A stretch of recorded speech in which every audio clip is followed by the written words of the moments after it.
అందరికీ నమస్కారం. ముందుగా బిగ్ టీవీ యాజమాన్యానికి, సూలూరుపేట నియోజకవర్గ ప్రజలకు, విద్యార్థులకు మా డాక్టర్ సివి రామన్ డిగ్రీ కళాశాల తరపున నూతన సంవత్సర మరియు సంక్రాంతి శుభాకాంక్షలు తెలియజేస్తున్నారు. సూలూరుపేట నియోజకవర్గం అనేది ఆంధ్రప్రదేశ్లో తమిళనాడుకి దగ్గరగా ఉండేటటువంటి ఒక ప్రత్యేకమైనటువంటి నియోజకవర్గం. సూలూరుపేట నియోజకవర్గంలో 6 మండలాలు ఉండి ప్రధానంగా 2 నగరాలు కలిగి ఉంది, సూలూరుపేట, నాయుడుపేట.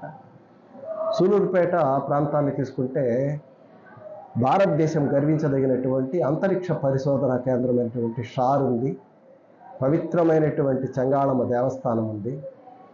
దాని తర్వాత దొరవసత్రం మండలంలో నేలపట్టు అనేటటువంటి ప్రపంచ ప్రఖ్యాతిగాంచినటువంటి పక్షుల రక్షిత స్థలము ఉంది. నాయుడుపేటను తీసుకుంటే నాయుడుపేటలో సహజ సిద్ధంగా ఏర్పడినటువంటి స్వర్ణముఖి నది ఉంది. నాయుడుపేటలో మేనకూరులో సెజ్ స్పెషల్ ఎకనామిక్ జోన్ ఉంది. అదేవిధంగా సూలూరుపేటలో కూడా శ్రీ సిటీ అనేటటువంటి పారిశ్రామిక రంగాన్ని అభివృద్ధి చేసే విధంగా ఒక సెజ్ ఏర్పాటు చేసింది. ఈ విధంగా సూలూరుపేట నియోజకవర్గము దాదాపు 2,30,000 మంది ఓటర్లు కలిగి దాదాపు 3 లక్షల మంది జనాభా కలిగినటువంటి ఒక మంచి నియోజకవర్గంగా చెప్పుకోవచ్చు.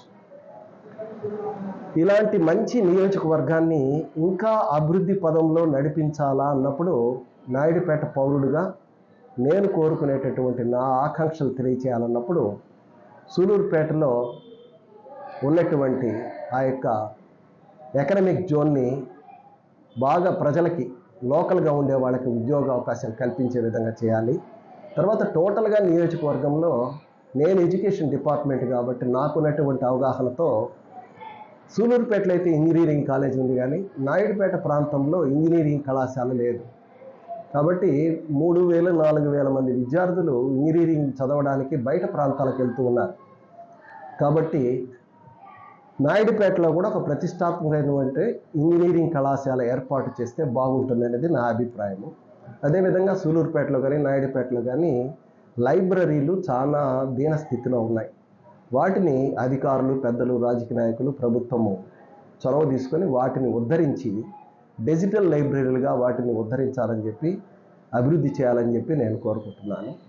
తర్వాత హెల్త్ పరంగా తీసుకున్నప్పుడు నాయుడుపేటలో కానీ సూలూరుపేటలో కానీ ఉన్నటువంటి ప్రజలందరూ పేదవాళ్ళు ఎక్కువగా ఉండడం వల్ల వాళ్ళకి అనారోగ్య పరిస్థితులు ఏర్పడినప్పుడు ఆధునిక సౌకర్యాలతో కలిగినటువంటి ప్రభుత్వ ఆసుపత్రులు లేనందువల్ల చాలా ఇబ్బంది పడుతున్నారు.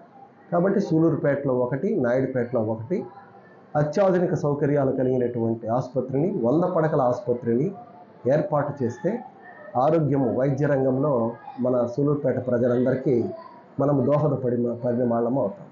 తర్వాత రైతులకు కానీ మంచినీటి సరఫరాకు కానీ సంబంధించినటువంటి సమస్యను ఎదుర్కోవడానికి సహజ సిద్ధంగా నాయుడుపేటకు ఉన్నటువంటి స్వర్ణముఖి నదిలో చెక్ డ్యామును కనుక ఏర్పాటు చేసి ఆ చెక్ డ్యామ్ ద్వారా ప్రతి సంవత్సరము వర్షాకాలంలో వచ్చినటువంటి నీరు సముద్రంలో కలిసిపోకుండా కొంతవరకు మనము గనక ఆపుకోగలిగితే, నిల్వ చేసుకోగలిగితే రైతులకు కానీ నాయుడుపేట పట్టణం చుట్టుపక్కల పరిసర ప్రాంతాల్లో ఉండేటువంటి వాళ్ళకి మంచినీటి సౌకర్యాన్ని ఇబ్బంది లేకుండా అందించేటటువంటి అవకాశం ఉంది.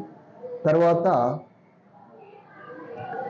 ఈ యొక్క అభివృద్ధి పదంలో ఈ సూలూరుపేట నియోజకవర్గాన్ని బాగా డెవలప్ చేసి అందించగలిగితే సూలూరుపేట నియోజకవర్గం ఆంధ్రప్రదేశ్లోనే ఒక మంచి నియోజకవర్గంగా ఇంకా బాగా అభివృద్ధి చెంది ఇక్కడ ఉండేటటువంటి ప్రజలందరూ కూడా బాగుండడానికి అవకాశం ఉంటుందని నా అభిప్రాయాన్ని తెలియజేస్తున్నాను.